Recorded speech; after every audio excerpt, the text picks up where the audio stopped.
На мероприятии, посвященном присвоению имени Алексея Канджари Гагарскому лицею-интернату, присутствовали его родные и близкие, руководство Гагарского района, выпускники школы-интерната разных годов, работники отдела образования, представители школ Гагарского района.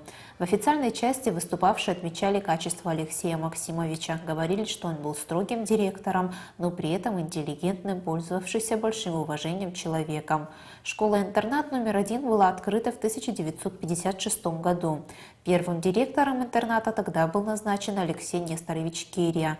Проработал он недолго. После его смерти в 1959 году на этой должности был утвержден Алексей Максимович Канджари, работавший в интернате преподавателем физкультуры. Именно при Алексее Максимовиче в стенах этого здания забурлила настоящая школьная жизнь. Школа-интернат могла принять до 300 учащихся. Само здание состояло из 2 корпусов. Здесь учились и мальчики, и девочки. По воспоминаниям выпускников интерната, помимо того, что они получали хорошие знания по всем предметам, в школе всегда царила строгая дисциплина. Директор нес ответственность за каждого ученика.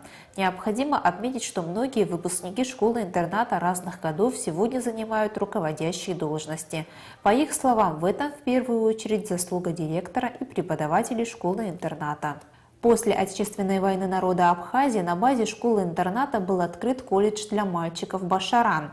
Вскоре Башаран-колледж был преобразован в Гагарский лицей-интернат. Былую славу, которую имел интернат еще 60 лет назад, сегодня гордо несут педколлективы и учащиеся лицея-интерната во главе с его директором Лианой Пиля.